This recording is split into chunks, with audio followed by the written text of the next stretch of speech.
આવતીકાલથી મેઇન બોર્ડમાં એક આઈપીઓ આવશે, સુરક્ષા ડાયગ્નોસ્ટિક્સ કરીને. આ આઈપીઓની સાઇઝ તો 846.25 કરોડ છે, પણ આખો ઓફર ફોર સેલ છે, એટલે કાંઈ ફ્રેશ ઇસ્યુ છે નહીં. એટલે કંપની આઈપીઓથી પૈસા જમા કરે તો પણ આમ તો કાંઈ મતલબ નથી. પ્રાઇસ બેન્ડ છે 420 થી 441.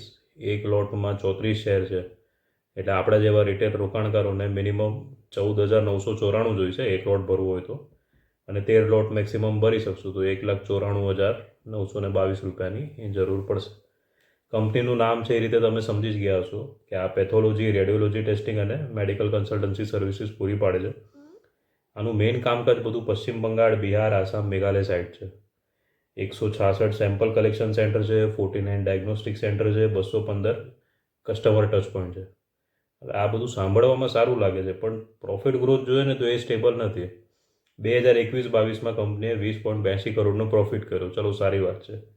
પછી 22-23માં પ્રોફિટ ખાલી 6.07 કરોડ હતો, અને આ વખતે જે જૂન ક્વાર્ટર છે, એપ્રિલથી જૂનમાં, એમાં પાછું એમનો પ્રોફિટ ખાલી 7.67 કરોડ છે. પણ પાછું ગયા વર્ષે 23-24માં 23.13 કરોડનો પ્રોફિટ હતો. એટલે કાંઈ સ્ટેબિલિટી છે નહીં. નેટ પ્રોફિટ ભલે 10.57% છે.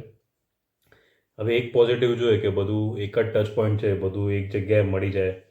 પૂર્વ ભારતના ભાગમાં કંપનીનો દબદબો છે, બધી વાત સારી. પણ હવે આ કંપની લિસ્ટ હશે ને તો કોમ્પિટિશનમાં ઓલરેડી કંપનીઓ છે, ભાવ બી 400 ઉપર છે, એટલે જરા ભરતા બી આપણને ઓલું લાગે. હજી ઇસ્યુ ભાવ થોડો ઓછો તો મજા આવે.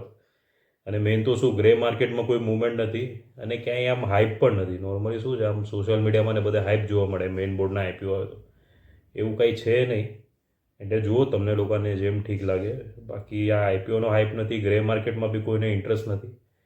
અને જો આ આઈપીઓમાં ન ભરું તો કાલે છે ને હજી એક ખુલવાનું છે એનએસસી એસએમઈમાં, ગણેશ ઇન્ફ્રા વર્લ્ડ કરીને. હવે એની ડિટેલ હું સાંજના વિડીયોમાં આપું, કેમ કે હજી અમુક એની ડિટેલ અપડેટ થાય પછી એનો હું વિડીયો બનાવું.